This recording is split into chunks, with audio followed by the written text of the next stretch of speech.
first of all, not a reason to throw it out. And second of all, we need to know the assessment at the time of the sale.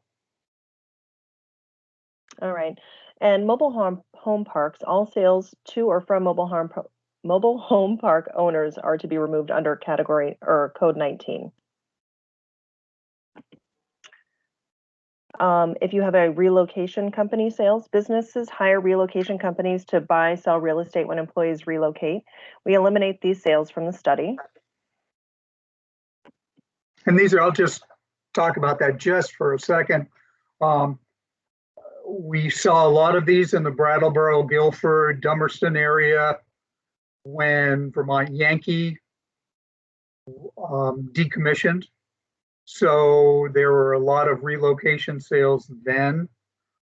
There are a bunch of, you'll find that larger companies, say UPS is transferring a person to Memphis. What they will do is the agreement is they're going to buy their house. So the employee can easily move down to Memphis. Well, now they have the house and they want to get rid of it quickly. The people are motivated to sell them. It's not typical. It's not a typical arm's length transaction. All right. We do have a comment here from Chris Evans and Westmore. I don't see anything but DR on the screen. Is everybody else seeing the slideshow presentation? Could I get a show of hands? Oh, I got a yes. Okay. Betty Jean, I'm not sure if you mean yes, you can see the slideshow, or yes, you were also having problems. Okay, thank you. I can see it. Okay. All right, so we'll move on to the reasons for sales removal. Si, would you like me to read through each of these slides, or do you want to stop on each one so that we can talk a little bit about each item? I'll just step in when I think we need to expound on something. If you don't mind. Not at all. So reasons for sales removal. Below is the list of reasons for sales to be considered invalid. 1 through 7, typically eliminated by PVR prior to the export to towns. Eliminated sales are found in the History tab in your myVTax screen. Timeshares, number 4. These sales transfer a set period of time to use a property versus fee simple ownership. Family sales, especially for buyers and sellers with different last names. Please don't just say family. State the relationship, father-son, first cousins, stepmother, stepson, civil union, etc. Wording example for myVTax would be family, buyer is niece of seller. So I just want to say something. When we're doing the sales study, it's very difficult for us, and I find myself going, oh man, what are you doing? Because we'll get these sales of, Jill Harrison sells to Stephanie Wong, and it says family.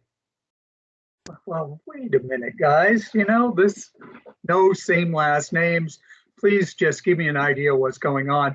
That is a true case, and those are the names, and that turned out to be a grandmother and granddaughter, but I couldn't tell.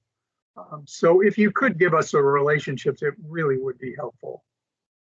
And I actually had the opposite instance where there was a gentleman in the Northeast Kingdom by the last name of Smith who sold to another family by the name of Smith, and they had no relation whatsoever.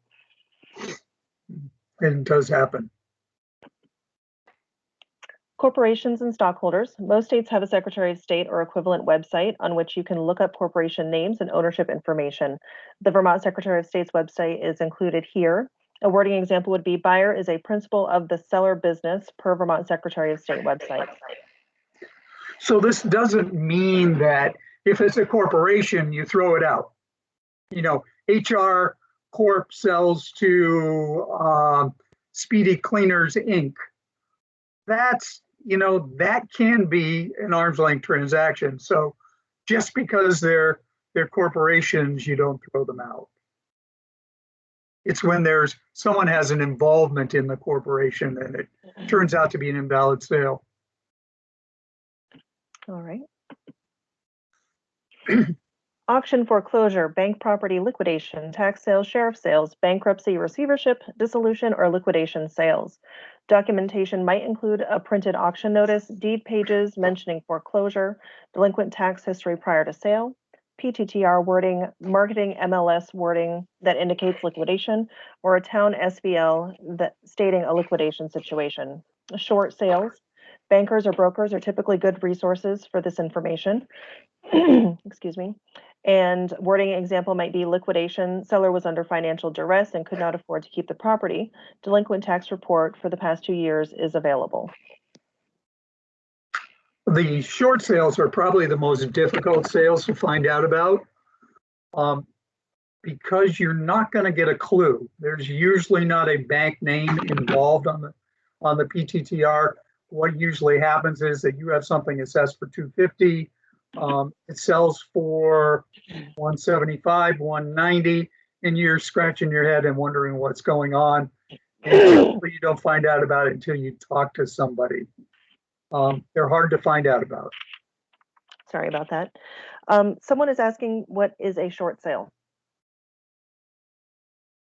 Well, a short sale is is typically a sale where the owner of the property is behind on their mortgage, and the bank and the owner have made a deal that you can sell the house, but the bank is going to be in the background, very much involved in the sale.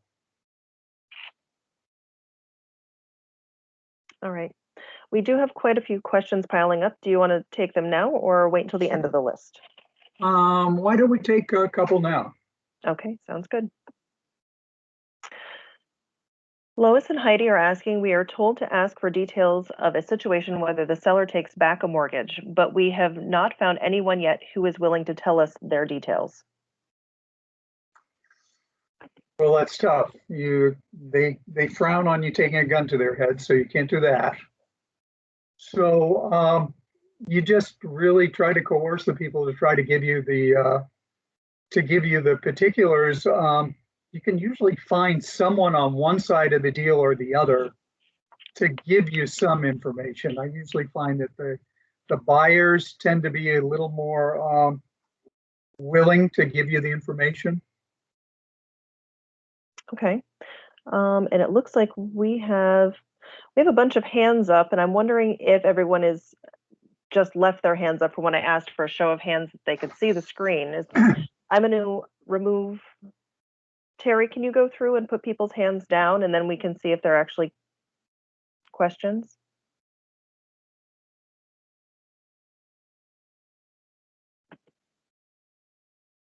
All right, so Rick is saying short sales often happen during bankruptcy, but are not actually a part of the court procedure.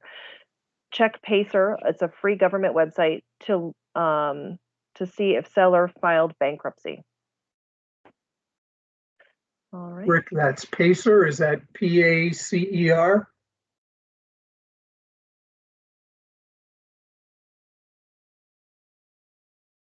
That's what he wrote.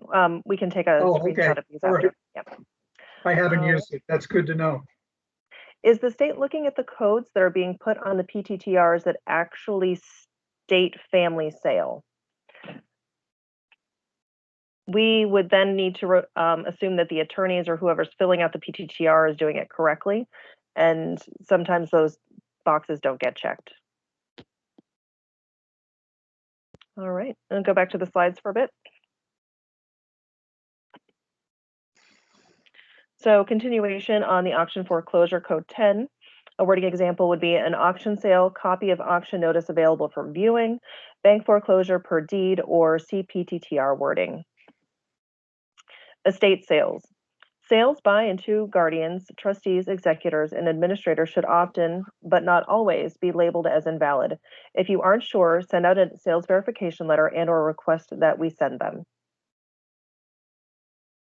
These are probably the most difficult in that some sell for very close to, some sell for market value and others do not. The ones that sell for market value typically are the ones where the heirs have left the furniture in the houses, that it's heated and well maintained. It's when you get an estate where there are four brothers and sisters, they live throughout the country, they've divided up all the furniture, the house is vacant. They do not want to they don't want to go through the next tax cycle. They don't want to pay for the heat. They don't want to pay for the taxes. They don't want to pay the water bill if it's in a village. So they're going to divest themselves of the property pretty quickly. And you can see, again, you get that $250,000 house selling for significantly less than that because they're highly motivated to get rid of the property. Sometimes the estate sales are difficult because on the PTTR, it has Joe Smith. And you got the buyer, and then you've got the price of $180,000. It's a $250,000 house on the grand list. And again, you're scratching your head and nobody really knows what happened there. And the first thing that I do is go to Google, type in the guy's name. If you're lucky, the first thing that pops up is the obit. So you get the obituary and you say, oh, well, it is an estate sale. Let me see what I can find out about that. All right, another question from MJ. It seems like I'm getting transfers to LLCs from individuals, and I know they are officers, but they are not transparently listed. What do you do with that? Ooh, I try to talk to whoever I can. It's a tough one. It's a tough one. Hopefully, if there's a local attorney involved, that's probably an option. Mm-hmm. Do you have anything to add, Dee? Not really, and you can only, get the information that they're willing to give you, unfortunately, a lot of times. So there's another question here from Val. Sai, does that mean if a principal in a farm buys land from the farm, the sale should be considered valid? Run that by me again one more time, Dee. Sure. Does that mean if a principal in a farm buys land from the farm, the sale should be considered valid? Val is asking.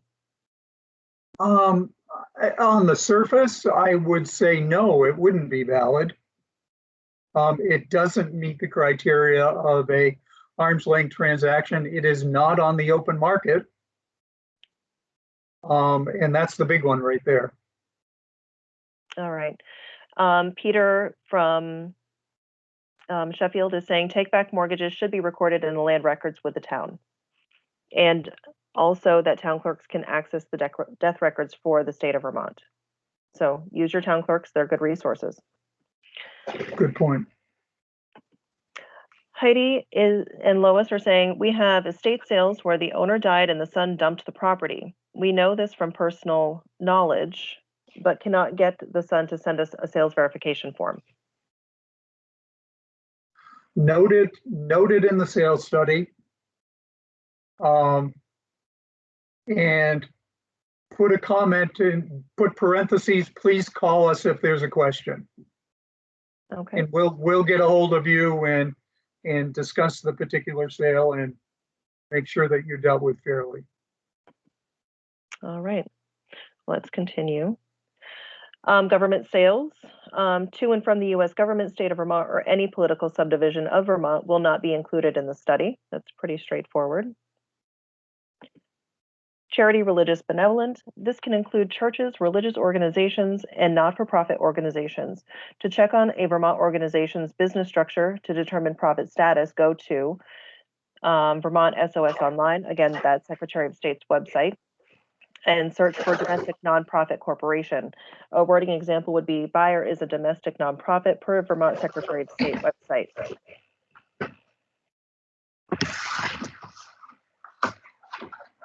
Unusual financing. Sales where financing significantly affected sale price. Cash financing or owner financing may not necessarily invalidate a sale.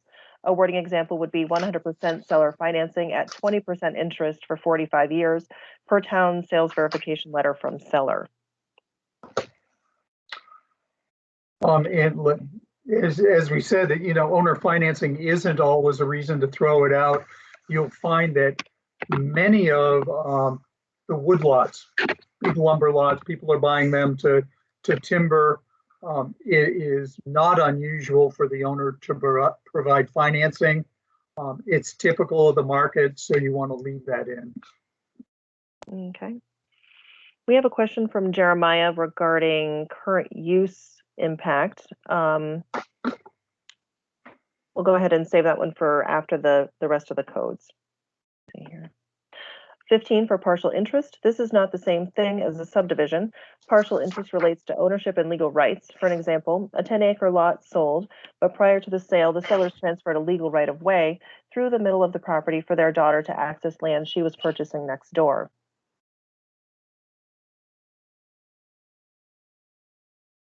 So in my area, there are a lot of ski areas.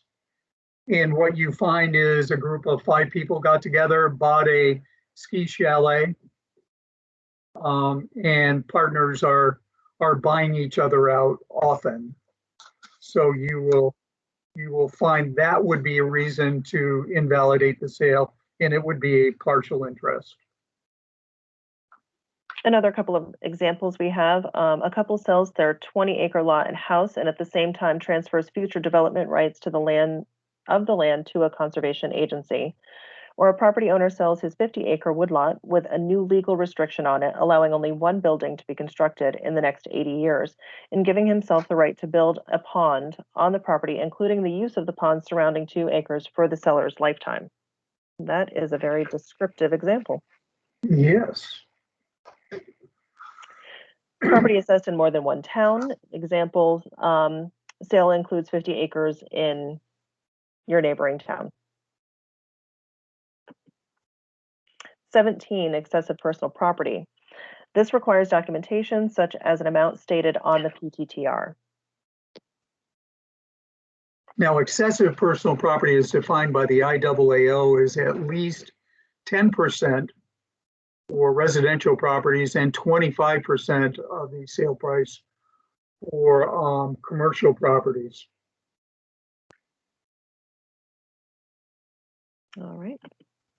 Well, you're also going to find, if you're lucky enough to have MLS or a friend that subscribes to MLS, they're going to tell you about this.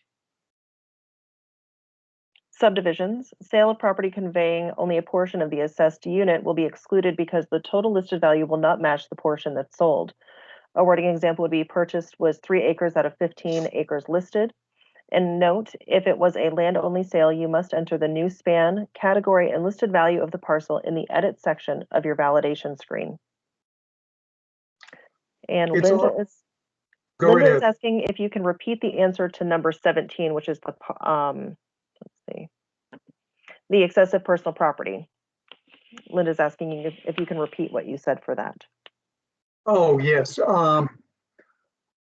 It's considered to be excessive personal property for residences if the personal property is 10% of the sale price, 25% for commercial properties. And we would invalidate those sales rather than adjusting for the personal property. Sure. And Linda's asking if we can just give a couple of seconds after each answer so that they can make notes. I can do that. All right. So a question on subdivision. Do you create a new value for the piece sold off? Do I create a new value? The assessor should create a new value for the piece sold off. And it would be helpful if in the comments they would tell us what the new value is.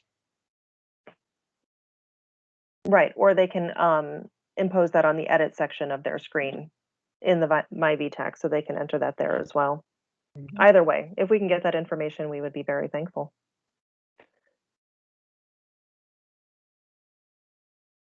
But it's always good to have that the comment that we have there of if they sold 3 out of 15 acres, if you could put that in the comments, that would be helpful. All right. 19, other. This category should be used for atypical situations or where none of the other categories are appropriate. We require a written explanation for these sales. Abutter sales are probably the most often seen. An example being a butter sale, the buyer already owned parcel number or span number and give the last 5 digits or the parcel number. Copies of a map are always helpful.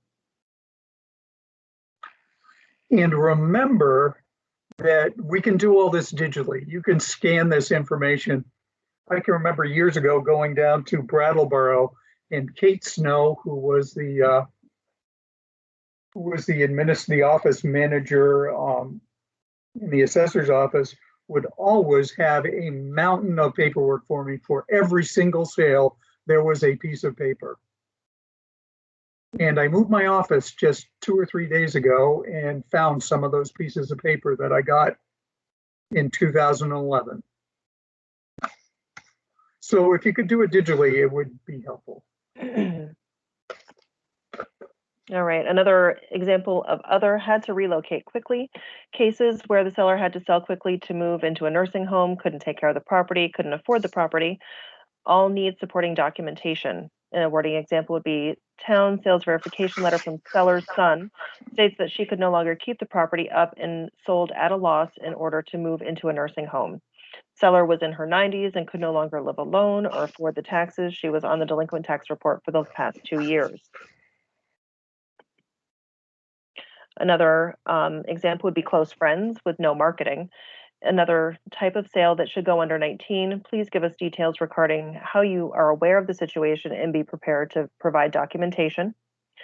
Boundary adjustments, sales involving a deferral of permit, property swaps or exchanges, please provide pertinent details, and then other situations as they apply. And remember, we've already talked about relocation company sales and mobile home park sales, the owners of mobile home parks selling units to people. Those can go in that category. All right, so we do have some comments piling up in chat here.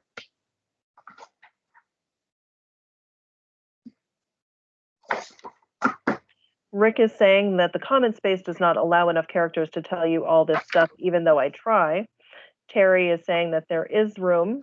You can always email your district advisor if you need more space as well. Karen Lemna is asking, what if the property that the abutter purchased was on the open market? Why wouldn't that be included as a valid sale?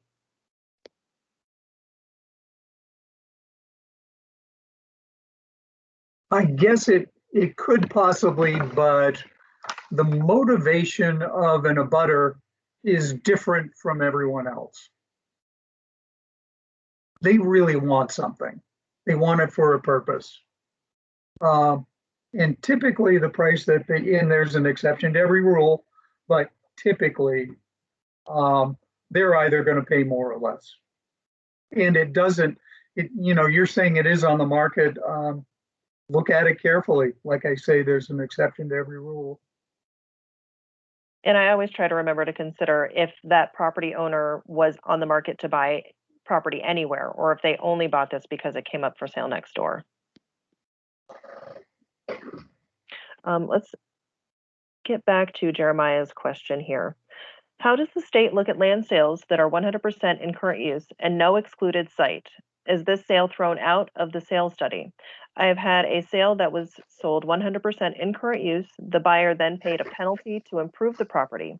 If this happens, do we just wait to try and throw the sale in the following year's sales study?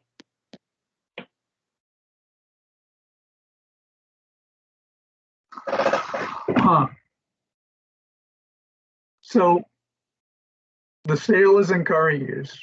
It's on the market. It's been sold through a real estate broker. The parties involved don't know each other. I would say that it most likely would be an arm's length transaction. I've had this discussion before. In fact, Tom Vickery and I have had this discussion before because he could demonstrate the difference in sale prices in properties that are in current use to those that are not in current use. But I would say that it's most likely an arm's length transaction. All right. Rick is asking if boundary adjustments should be under code 18 and not 19. Code 18 and not 19. 18, let me see. Subdivision. We typically put them with 19. I wouldn't say you were wrong, but that's usually what we do. We look for those abutter sales to be in the other category. All right, I think we've exhausted all of our questions. So we'll move on to 21, large change post-assessment. This is for when someone has made improvements or has taken down a building or a building has burned between April 1st preceding the sale and the actual sale date. Wording examples being purchase price included a 1,000 square foot addition added before the sale but after April 1st, and the new listed value is. Property at the time of sale was listed at 70% complete, sold at 100% complete, new listed value is. And these sales will only be considered invalid if their overall value is changed in the next grand list year.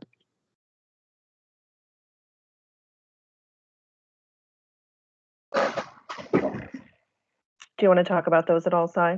I don't think I need to. It's just very important that that you, if you want us to consider the large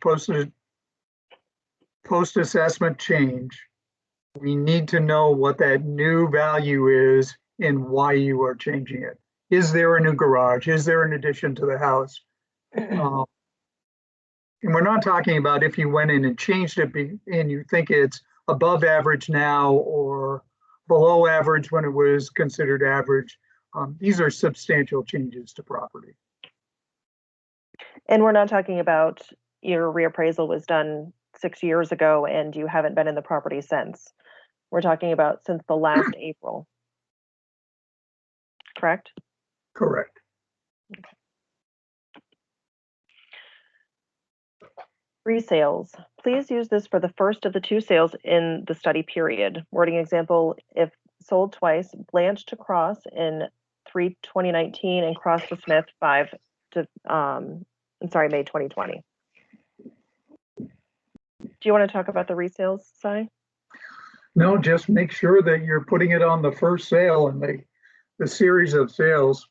And we'll use this information to determine, first of all, what's reselling, and then we can determine a percentage increase over a period of time. And those are not all automatically invalid. No, this is not, in this case, we're not invalidating sales. We're just providing additional information. All right, and Rick has included the web address to sign up for a free Pacer account to look up those bankruptcies. We can send that out to everyone after the class. Linda is saying, okay, she has a question about SPAN number. What if the SPAN is wrong on the PTTR? Who is responsible for corrections? You are. The lister or assessor is asked to provide us with the correct SPAN number.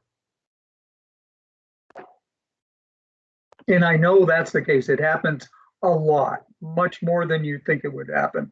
I was looking at sales today in the town of Harlem, and I'm pretty sure that's what happened. The the assessment's 85,000. The sale price is 1,700,000, and my guess is it may be the property next door owned by the same person that sold. So it happens all the time. All right, so do we want to circle back to the COVID question? We're at the end of our slides, and I will get ready to pull up the VTax screens. Oh, the COVID problem. The we're all seeing this, where properties are selling. And I heard Jackie at the other course, Jackie from Cabot mentioned that properties were selling for $100,000 more than the assessment. Obviously, we want to watch this. We want to know what's happening.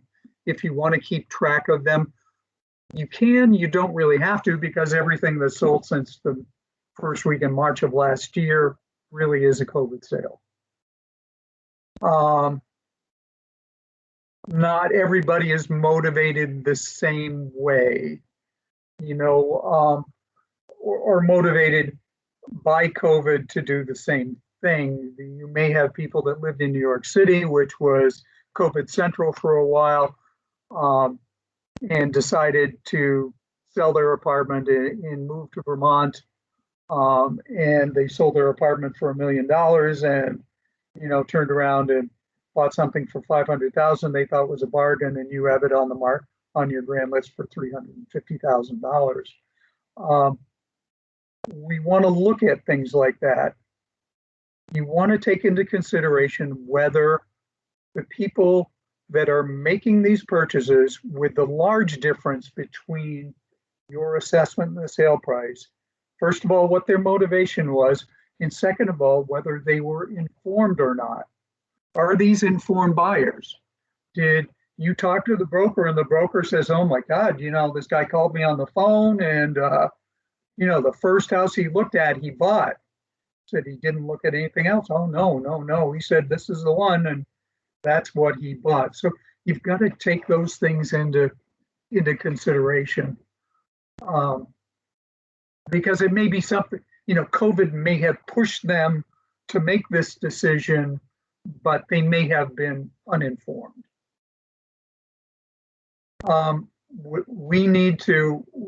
We're very cognizant of, cognizant of what's happening. We'll keep track of everything, and we don't know what will happen, but my guess is that it's the market. It's something that's there, and it's going to be added into all of those sales that occurred previously. Remember that the 6 sales that you had after March of last year are going to be added into the other sales that you had, in 2019 and 2018. So, some of that's going to be mitigated a bit. I'm sure there are going to be other questions, and I'll stop talking for a minute and let you ask the questions. We do have a comment here that Christina had the reverse happen, where a non-resident sold because they felt they couldn't come back to enjoy their property due to COVID. Oh. Let's see. So was it atypical motivation is the question you have to ask yourself. The person was motivated to do this, unlike most of the other buyers in the marketplace. Tina is asking, what do we do if we have marked COVID sales invalid when we processed the PTTR? So it sounds like they've already sent them in VTax. If they've already sent them in, we will probably change those, but talk to you about it. Right. Chris is asking about resales. What would a resale period be, like within 3 years selling 3 times? Run that by me again. The resale period is 3 years. So yeah. If something is sold 3 times in that 3-year period, do we want that information in the comment section? Yes, we would. Mark the first one as a resale, and the second 2, just tell me in the comments that this is resold previously on this date, and do that for both of them. Yep, and you won't be able to go back and mark that first sale potentially if it was in another or grand list year, but we can do that on our side. Right.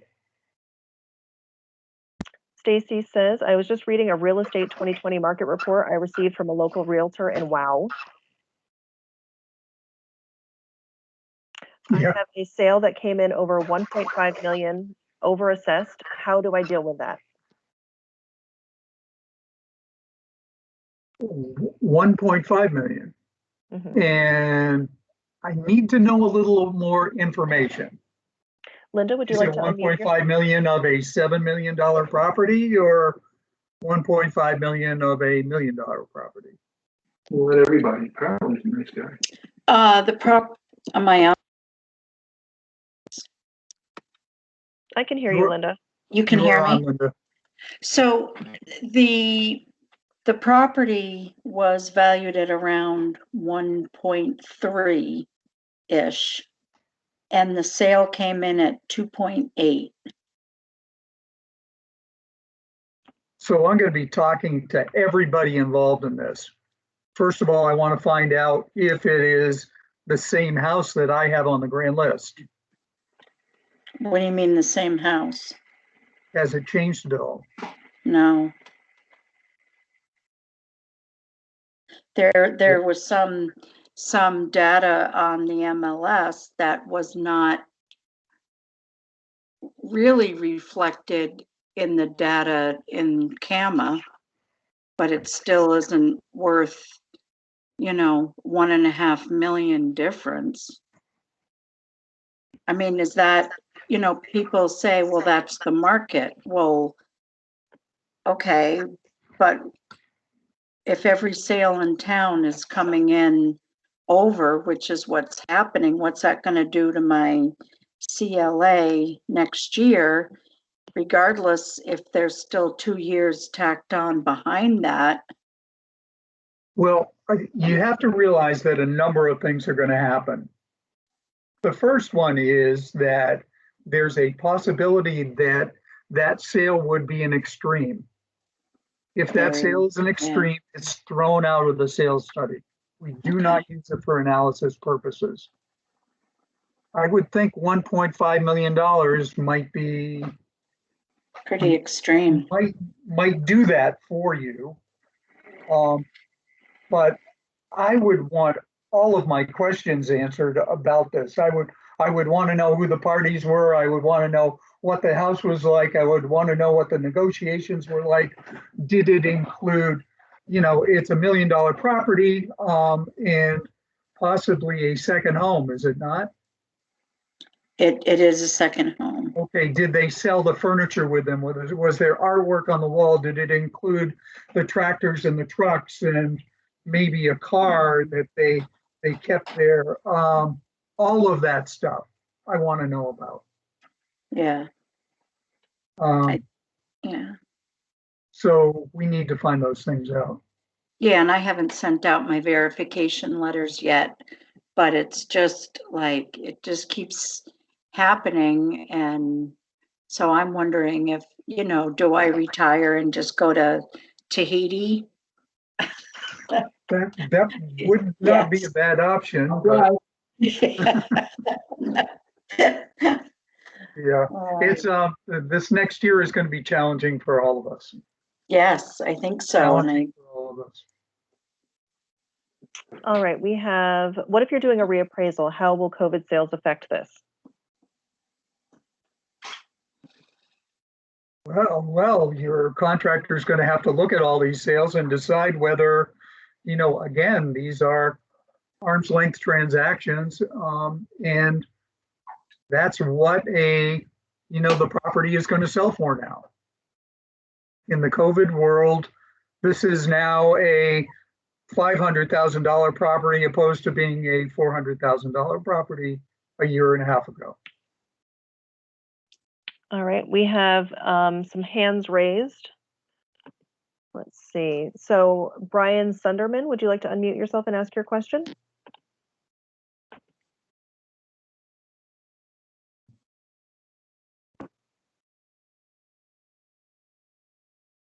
All right, we'll move on. How about Deborah Kingsbury?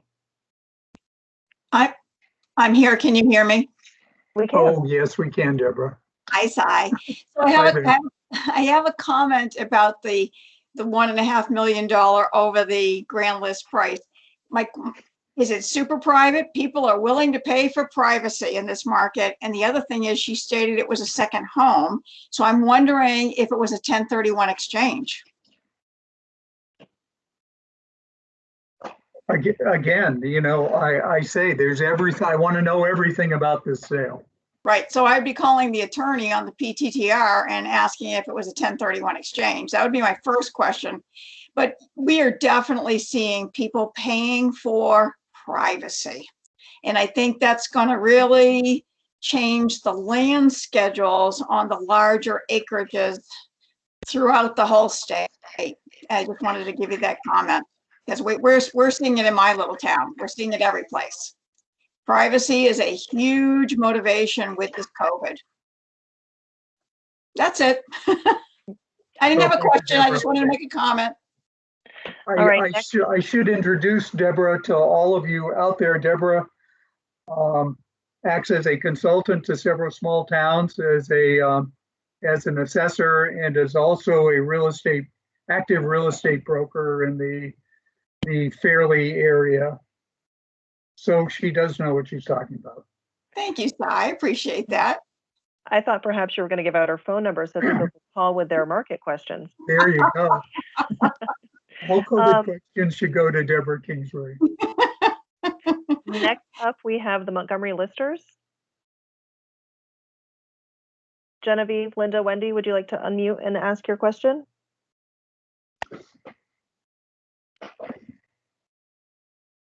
Nope. All right, we'll move on. Danny in Westfield, would you like to unmute and ask your question?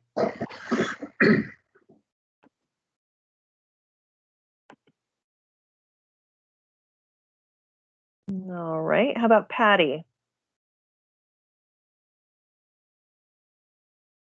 I'm wondering if these are leftover hands from earlier. Margot, do you have a question?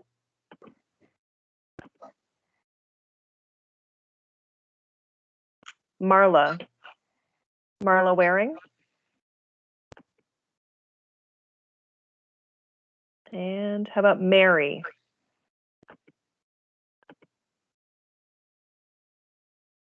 All right, I'll go back to chat. I know we have a couple more that came in there.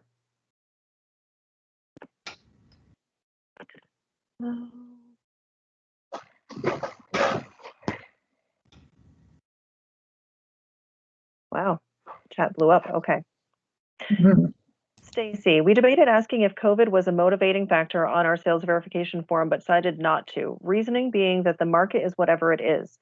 Many reasons come into play, and this trend will either continue or it will change and drop back to normal when COVID is over. The market will bear that out one way or another. Well, that's sound advice. Karen Lemna is saying, we are seeing buyers purchasing the property way over the listed price. I would think that that would be an indicator that it was purchased for more than fair market value, but for some reason, the appraisals are coming in at those sale prices. So I guess that may be market value then. All right. Stacy replying to Phil's question, and I don't remember which one of Phil's questions, I apologize. In Heartland, we find the validity checkbox and info lines goes into the parcel in the grand list in NEMRIC, and that info can be helpful without having to go look back at your PTRs or your sales spreadsheet. Just a helpful tool, especially when working remotely. And I think that question was about the validity checkbox in the NEMRIC grand list module, where you can enter notes there. And that does not transfer over to your myVTax program, but it is, again, a report that you can print that can be helpful when you get to VTax.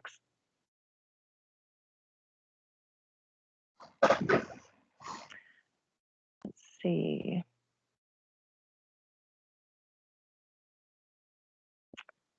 Karen, even though on the SV, they say they paid more, they answer the question, do you feel the sale price was fair market value? And they answer yes. So if they're saying they paid fair market value, what would you say to that, Cy? Karen doesn't think that it's fair market value, but the buyer and seller feel that it sold or was purchased for a fair market value. Well, sometimes they are wrong. You should always question you're verifying all this stuff. You're finding out the validity, the truth of what happens. And, you know, sometimes, obviously, a person doesn't want to think that they sold it for less than market value, and the person buying it doesn't want to buy it for more than market value. So that's what they're going to tell you, but you're smarter than they are because you've seen everything that's sold. So if you've seen everything that's sold and this fits right where it should fit, it's a valid sale. If it's at the extreme, well, you know, that's your judgment too. You know, there are often times that people will tell you that it's fair market value, but you look at it and, well, it's 25% lower than everything else. Mm-hmm. And then you have to figure out what happened. All right. We have a couple hands up. Helene Croto from Troy, would you like to unmute and ask your question? Yes. You were talking about how if something happened to a property, like it had a major improvement done, not an addition, but maybe the inside was ripped out and redone. Because of COVID, we can't go into houses right now. So how do we have to correct the values before the next grand list? Well, if there have been substantial changes, somebody's gutted the house and remodeled it, you could call them and ask them to give you a video tour with their smartphone. So that means you'll have an opportunity to look around the house. You'll get to see what it is. You will not have a permanent file, so it doesn't go on the public record. It's a good way to find out what the inside of the house is like. You can also talk to the contractor. You know, if you know the contractor, you know, did you do the work on this house? What did you do? Well, I put in a brand new kitchen. Well, what kind of cabinets did you use? Well, they're custom made cabinets. You didn't buy them at Home Depot? No. Or is there tile on the floor? Is there granite on the counter? You know, ask all those questions of whomever you can get a hold of. And that's just do the best you can do. I know it's tough times. We're all struggling to get, you know, the most accurate information we can. And we're trying to be imaginative. The video phone, the smartphone idea is certainly not mine. John in Burlington has been using this technique and been pretty successful with it. All right. Tom Vickery, would you like to unmute yourself and ask your question?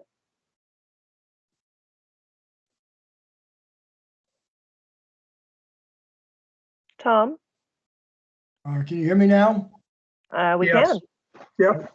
So from a parameter standpoint, if my town is 92% of fair market value, I have a good range in most of my categories, but I have a sale of 256%, or I have a sale of 34%, and the 34% isn't listed as an extreme because it's in a category that only has one sale or two sales. Shouldn't there be consideration of taking those extremes out of the study because it does affect my COD ultimately by raising it because it is not taken out of the study? You understand? I think I understand exactly what you're saying. Are you saying that, are you asking whether we should reestablish where the fences are for the high one in the study? Or should we just allow you to tell us that it's bad and it shouldn't be there? I think we should be allowed to tell you that it's bad, but if most of my sales are between 70% and 120%, and I have a 256% sale and a 34% sale, my parameters are being affected for my COD. And they really should, and those two sales should not be in there. One is listed as an extreme. It's listed as an extreme for category and class, but not for town. And it's because of the parameters, but it does affect the overall COD of the town. And it gives kind of a false positive for a high COD when it could have been probably a lower COD. And there's no other reason to exclude it, Tom? One of them, we do have a reason, I think, because a lot was done to the property. The other one, I'm not sure why, it's at 256%. I have no idea why yet. But I mean, Okay, just the very fact that it's 256%, when all my sales are between 70 and 120%, isn't that a signal that something's wrong with that sale? exactly. It is a signal that something's wrong. And you want to let us know about it. I've done it on appeal, but What's that? I've done it on appeal, but what I'm saying, we haven't discussed it yet. But shouldn't the district advisor be looking at that and The understand? district advisor will look at that. And if they don't, ask them to. Well, we're going to ask them to, but I mean, Yeah, exactly. My guess is they're hearing you right now, but to me, that's a red herring. When yeah, it's so far out of the line of the other sales. what typically happens, and I'll tell you how I do the sales study, is that I'll go through them, and because we're doing them so early now, I get a little extra time, and I go back to the town. During non-COVID times, I would go back and sit down and say, here are the sales. And this is what we're using. I threw this one back. I took this one out. I threw this one back in. Ask your district advisor if they'll do that with you, and give you the opportunity to make a case for that high one. And yes, some things at 250%, it should alarm somebody immediately. Thank you. Yep. All right, Christy, do you want to comment? I was just going to throw a word of caution out there. I think that while you can ask your district advisor, the onus on you is there first to make sure that you've exhausted every piece of research that you can.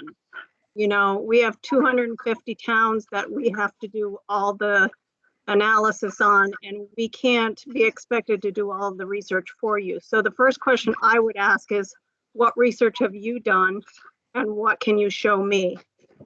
So I'm going to throw that back to make sure that we understand where the onus comes first. The towns have to take responsibility for this. This is money in your pocket or money out of your pocket. So it's really super important. And I think that you really need to be strong about that with the select board when it comes to having the time to do the research. The only reason I bring it up is because a lot of towns are unaware of the effect on the COD.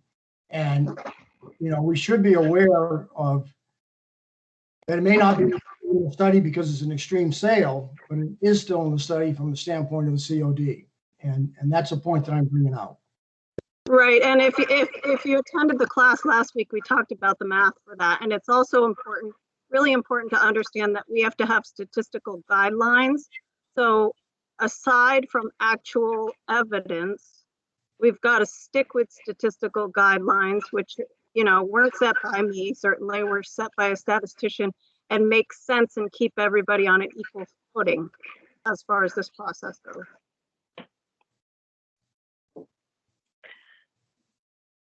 All right. So we have a question here from Christina asking if we can go over what is valid, since we talk so much about what is not valid. Well,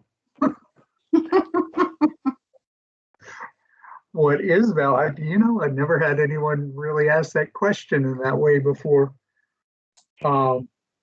It's all of the sales that occur that meet the criteria for an arm's length transaction, that they're sold on the open market, that the buyers are equally motivated to buy and sell, that they're changing hands using cash money. Typically, it's not an exchange, and there's not sold under any duress. So all of those sales that fall into that category, are valid sales. They're arm's length transactions. And we're giving you the odd ones, you know, the 22, 21 things that, you know, don't meet those criteria, you know, the family sales, the liquidations, you know, all of those things. So arm's length transaction. And it's the IAAO is a wonderful resource. Anytime we throw terms out there like highest and best use, arm's length, all of those terms, feel free to go to their website. They have explanations for all this stuff. They have standards for doing sales, for doing sales studies, for doing reappraisals, for hiring reappraisal contractors. There's standards for all this stuff, and it's a wonderful resource. I highly recommend that you go to their website and just kind of surf around a little and see what's there. All right, we have a question from Sharon Winnick, or Winnicky. Sharon, would you like to unmute? Yes, hi, can you hear me? We can. Yes, we can. Okay, I have a question about public information. And because when a property comes up for sale on a real estate listing, I actually print everything. I print every picture that they put up. I put all the information that the realtors are putting up. And can we use those this year instead of doing an internal site visit? Because to me, I think that falls into public domain information. It's up for the public, and I don't understand why we couldn't use it. I don't understand why you couldn't use it either. So, and we can keep that in their records because it is public information? That is public information, yes. Okay. So it's fair game to use it in appraisal. We don't have a mechanism for like interior inspections, like if people want to do just for interior work in our town. So we just had a property that sold for $400,000 more, and we suspect, knowing that there were a lot of contractors working on that property, that's where the difference in the value came in. But I just wanted to check. Sharon, you know, there's an expectation of us to look at the inside of the house, and anytime we don't look at the inside of the house, we want to make notes about that. Okay. You know, if we relied on the old records, if we relied on MLS, if we relied on information provided to someone, we need to be transparent about that. Okay. And put that in the public record. Okay. All right. Thank you. Yep. We have a comment from Lee saying sometimes real estate reps will say 4 bedrooms instead of 3. Any comments that you can make about that practice? Well, there's not much I can say about that. You know, it often catches, in fact, 9 times out of 10, it catches up with people because someone's going to look at the septic design and look at that permit, and it's going to say, you know, what the septic system was designed for. All right, Rick, I saw you had your hand up a minute ago. Did you have a question? Yes. That the parcels that are far out from the center that have been discussed by Mr. Vickery, is there a standard statistically for which ones we can exclude? That PVR accepts. I mean, is PVR adopted, anything like that? You do it in the equalization study somehow, but I don't think you've made that public. Christy, do you want to comment? Yes, and I answered you in the chat, Rick. We talked about all this last Thursday in the class, and I went through all of those statistical guidelines. They are also on our website. I sent the document yesterday on listserv, and I also sent the video. And I think we go through the statistical parameters along with all the mathematical calculations that go with it. Thanks. I would have joined if I'd known that was happening. Thank you. Okay.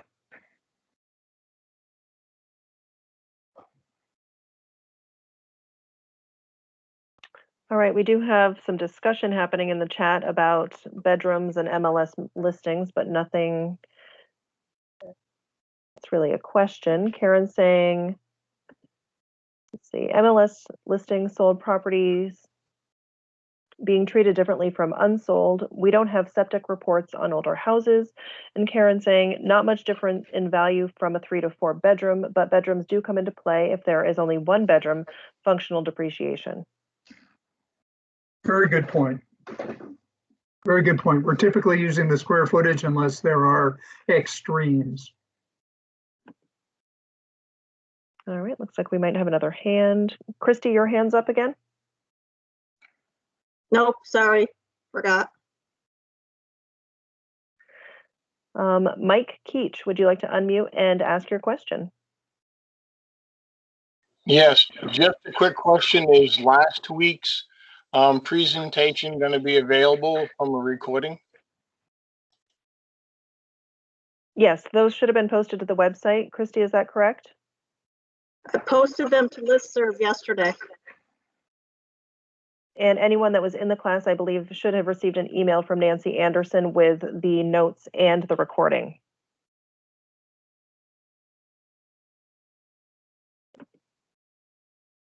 The recording's also on our website, I believe. Because it's a link directly from the website. All right, it looks like we may have run out of questions. Oh, Vicki Young, would you like to ask your question? Yes, hi. Can you hear me okay? Yep. Okay. I'm sorry I got on here late, but when I came in, you were talking about the sales study and how sales that are, just a couple of sales and they increase your, or they raise your COD. And I didn't hear the beginning of that discussion, but I just wanted to say that we sort of, Bridgewater is a small town, I know, but we have like 3 sales on our sales study that influenced our COD. We went from 5 something to now 7. And so I don't know who was talking, if it was Tom Vickery, I think maybe, those 3 sales, sorry. Those 3 sales changed our COD quite a bit, and I guess my thought or point is that when we're going through the sales and validating them, and we say yes, they're a valid sale, we don't always know how it's going to influence the bottom line, unless I'm wrong.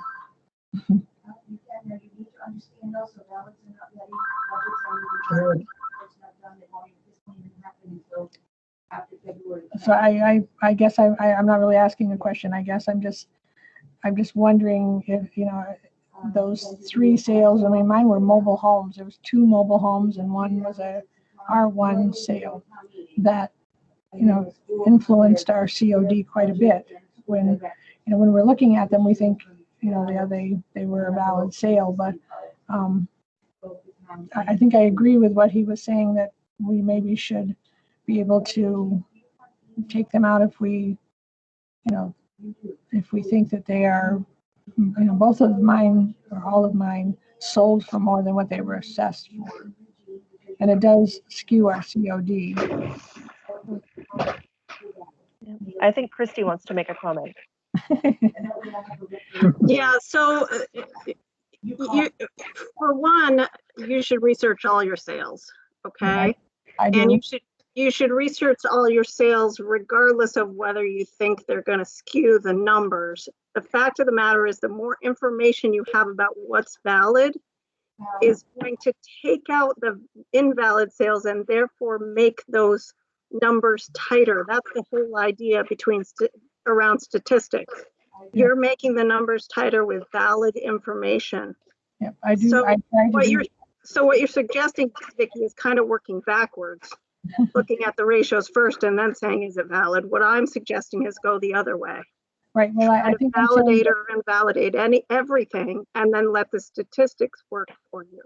Right, well, I understand that, but I think that, I guess you don't really,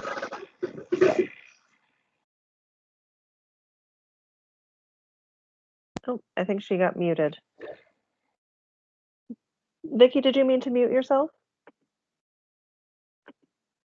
when unmuted. Can you hear me now? Yes. I said, I understand all that, but I'm just saying that at the time, we don't realize that 2 mobile home sales, which aren't big sales, make such a difference in our COD. Well, so the other thing I would suggest is you can certainly run your own studies and should run your own studies. So you have a really good idea of what is impacting your market and where. I do a spreadsheet Okay. of sales. So you can run a COD. Yep, I could. Okay, I just, All right. that was just my thoughts. Thank you. So Francesca, you've had your hand up for a second. Would you like to unmute and ask your question? Cy, you mentioned square footage and bedroom. What's the ratio that you would use? Well, I'm not talking about using a ratio. I was talking about the extremes and how typically we can make comparisons of properties that have the same square footage unless there are extremes. Take, for example, a 2,000 square foot house and it only has 1 bedroom. Well, obviously, that's not a good comparison to a 2,000 square foot house that has 3 bedrooms. That's what I was talking about. Okay, Or conversely, if it's a 2,000 square foot house and it's got 6 bedrooms and they're all tiny, people don't want that either. So, in both of those cases, we may want to take a harder look at that property. okay. Okay.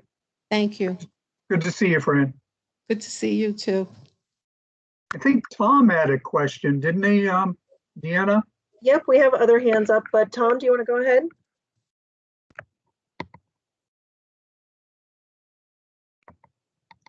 You Tom, gotta would you unmute unmute? yourself, Tom.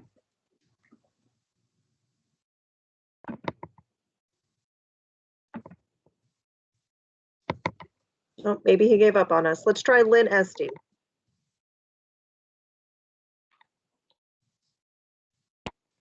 Lynn, would you like to unmute?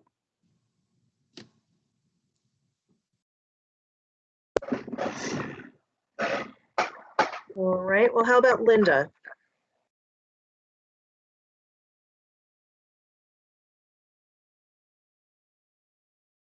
Well, no takers. Jeremiah just raised his hand. Jeremiah, do you want to unmute and ask your question?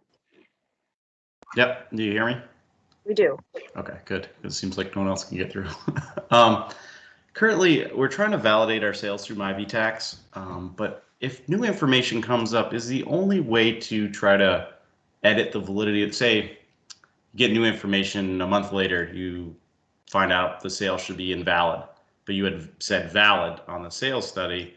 Currently, we can only just correspond with the DA to correct that validity. There's no way to edit in myVTax, right? There's no way to change that code.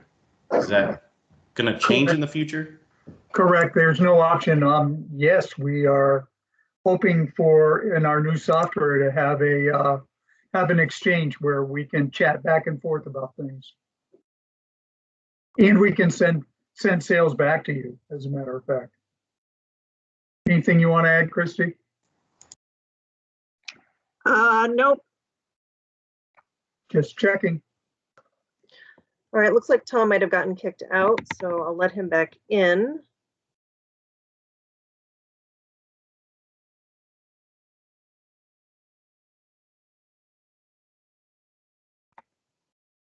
Tom's having some trouble getting back in, so I'll keep an eye on him. Linda, did we want to circle back to you? Do you have a question?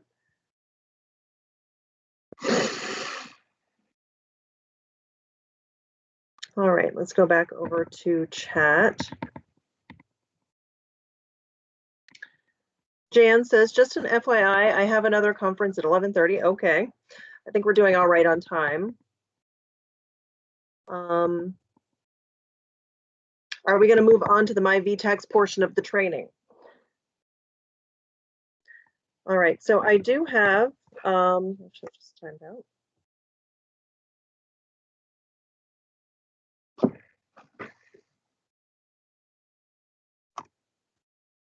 So I'm going to go ahead and share my screen.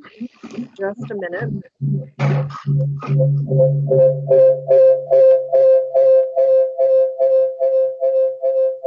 Is that me? Oh, Tom, you're back. Would you like to go ahead and answer your question or ask your question? Sorry. Yeah, Mike. Is that me?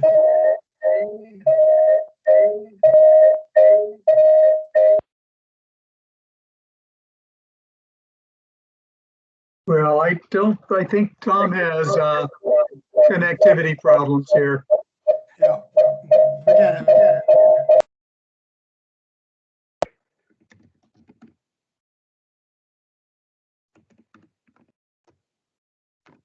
That's too bad.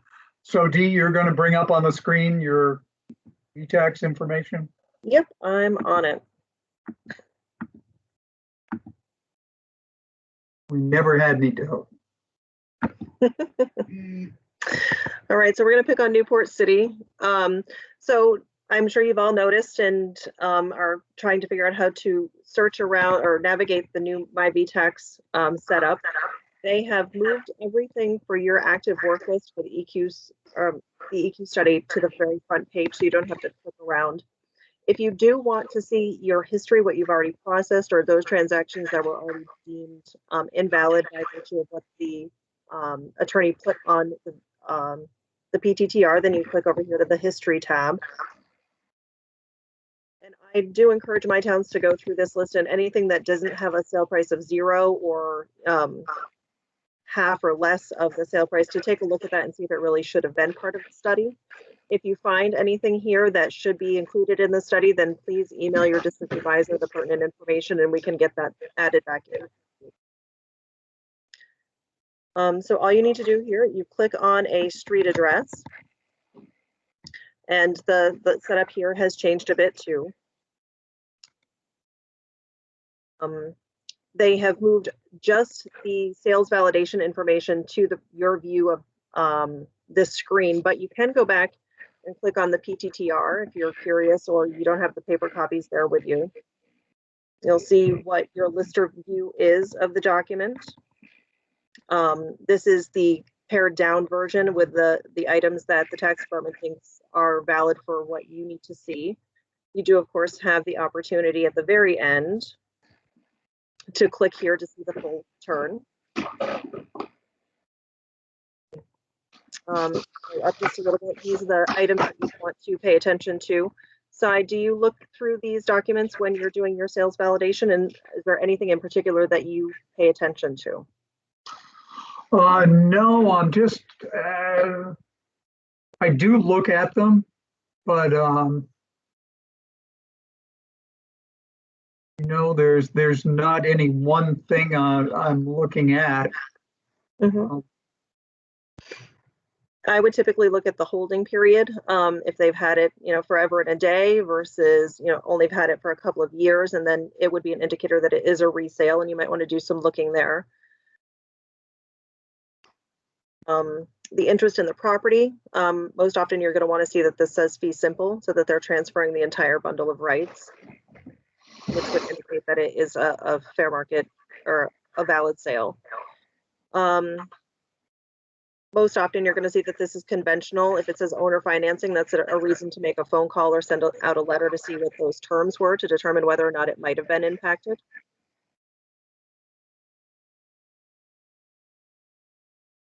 So we'll go back.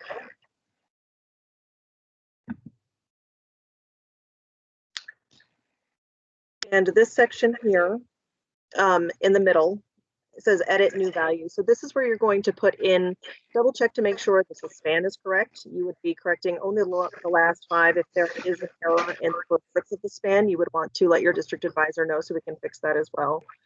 You want to make sure that the listed value at the time of sale was correct, and you will see up here on the left hand or the right hand side that it's pulling that information from last year's grand list for you, so you don't have to go looking. We want to make sure that the category is correct because as you learned last Thursday, all of those sales are, they're averaged by category. Sometimes you have to go to the class or the town code, but we want to make sure that your sales are being averaged in the appropriate category. And land size, obviously, we want to make sure that's correct. If this is a subdivision, most of this information is not going to be correct. So you're going to want to put this in for the new subdivided parcel.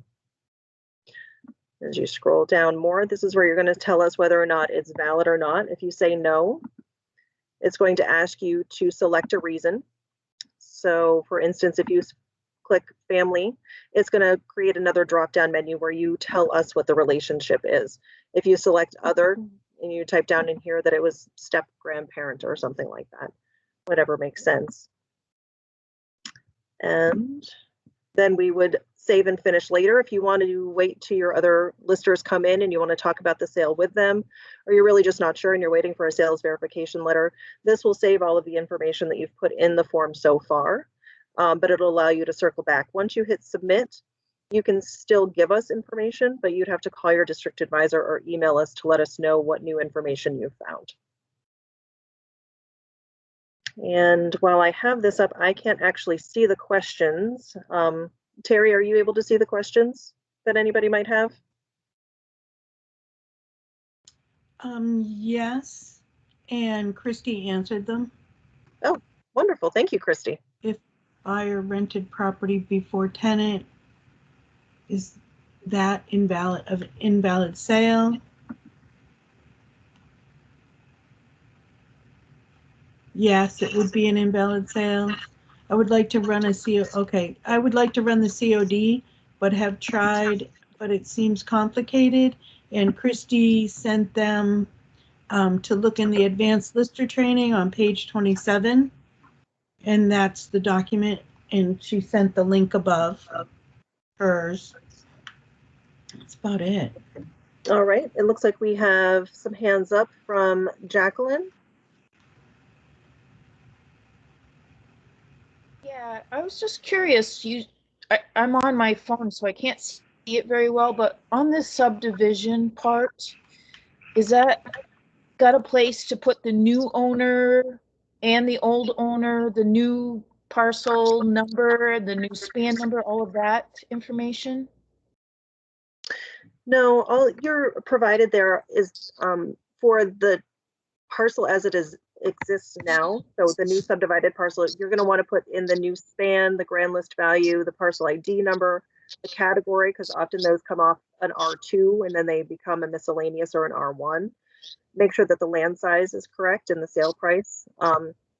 All of those things in that middle edit new values reflect that information for the new subdivided parcel.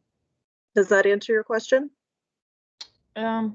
I think so. Like I said, I can't really see it on my phone, so I'm hoping that this year, for some reason, we have a bunch of subdivisions, so I just am going to have to address that with Barb if I have questions. Okay, yeah, absolutely. Call Barb. Thank you. All right, what about Tom? You still have your hand up. Do you have another question, Tom?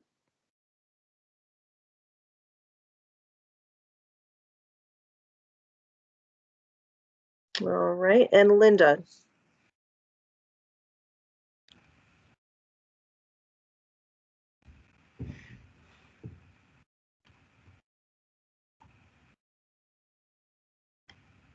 So there are another question. It says, oh, here comes Tom again. On the PTTR, I noticed option to validate address. You wouldn't do that. It's something that the tax department would, so you don't have to worry about that. Let's see.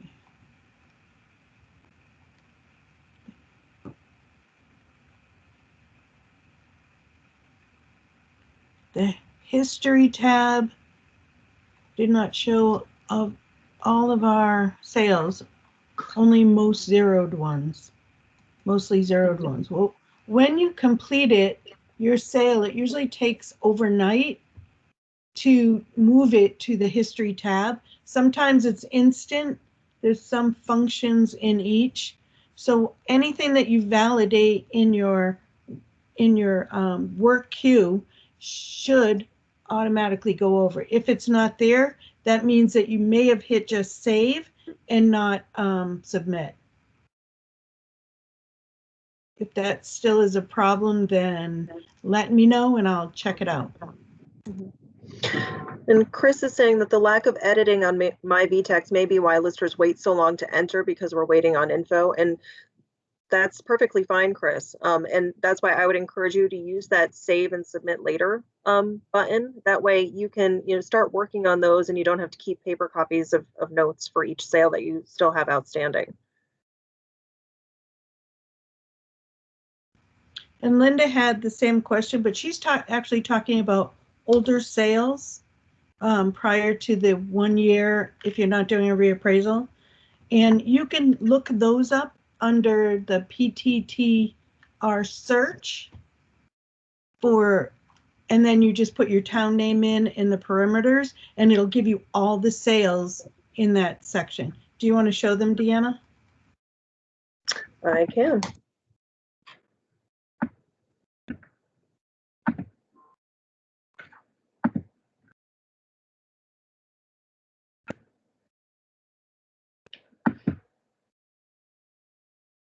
All right, so we would use this option all the way in the right-hand justified section of your screen, and the town name is required. So you can search these for actually any town, but if you wanted to do the ones that are in your town, we're working in Newport City right now, and we would enter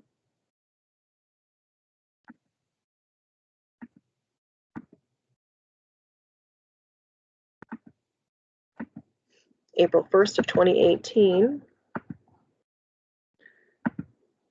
to March 2021, or today. And this generate button over here, there's no submit underneath. It's kind of hidden up here in the right-hand corner. Click generate. And then you can scroll down and see all of the PTTRs that were either verified by you or automatically invalidated by virtue of what the attorney entered on the form.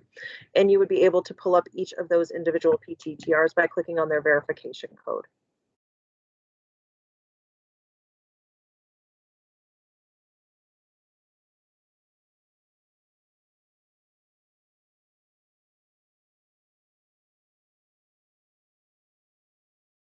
All right. Does that answer that question? Jeremiah is making the comment that using the Excel function, the export function, it dumps it into Excel. Do you want to show them how to do that real quick? Sure.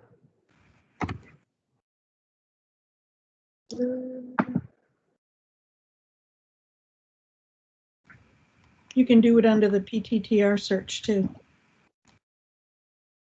All right, so I have already set my parameters as April 1st, 2018 to January 21st, 2021. And you'll see here, just to right of center, there is an export button. So you would click this.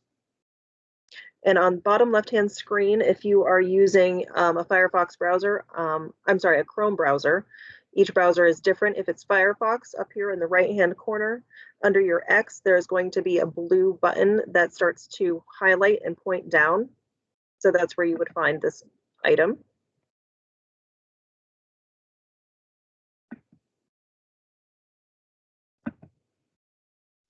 And there you have it. So this is, obviously you can't access the PTTR from here, but you would be able to sort by closing date, name, address. Jeremiah, did you want to unmute and tell them what else you use this information for?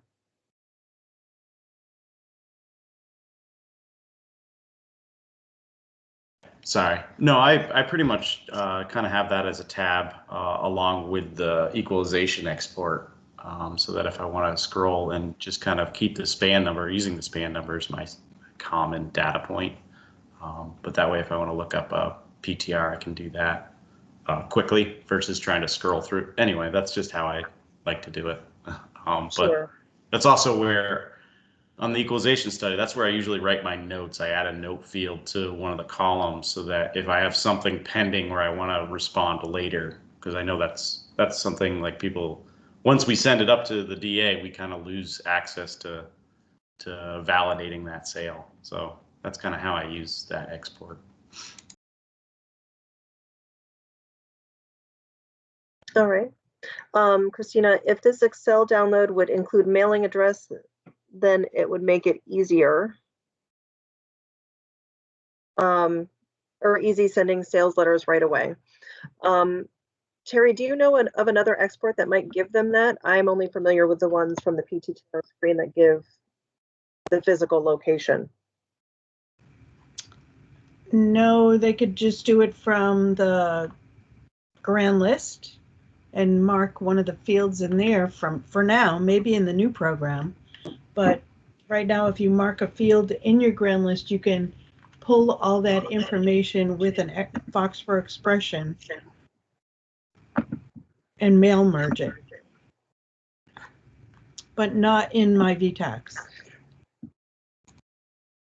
All right. And I did want to mention too, if you are a reappraisal town and you have sales that are available to you right now, please, please, please use the save button if you do any work in here. I'm not sure that those are available to you yet, but you want to make sure that you don't submit any sales until your new listed values have been set. So we're talking about post grievance when you've submitted that to the town clerk, just to make sure that the sale price is being compared to your new appraised value for those 3 years. And if you have any questions about that, please call your district advisor.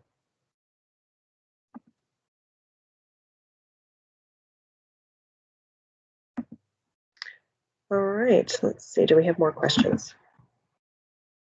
Stacy is saying, in Heartland, we have a sales spreadsheet we set up in Excel. We enter all info there first when we get the PTTR.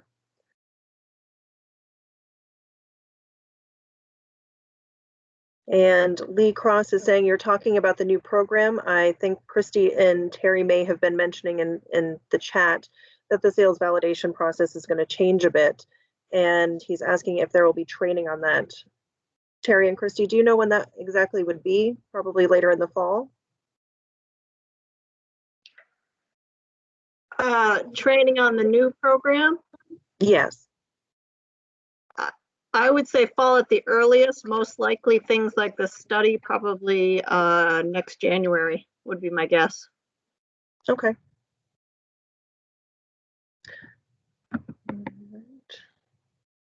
So Linda still has her hand up, but I've called on her a few times, and Tom, I don't think Tom's made it back in. I think that is all we have for questions, unless anybody else wants to raise their hand.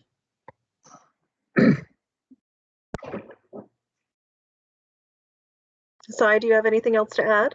Well, we're getting a little late. I think I'm going to give people their life back.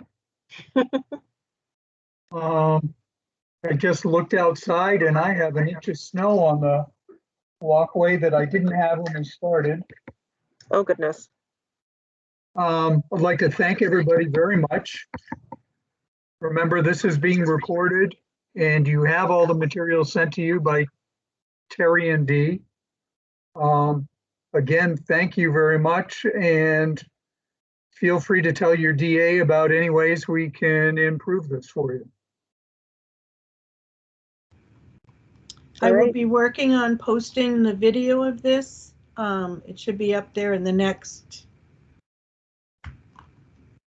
5 or 6, or I'm going to say a couple days. All right. Thank you, everyone, for coming.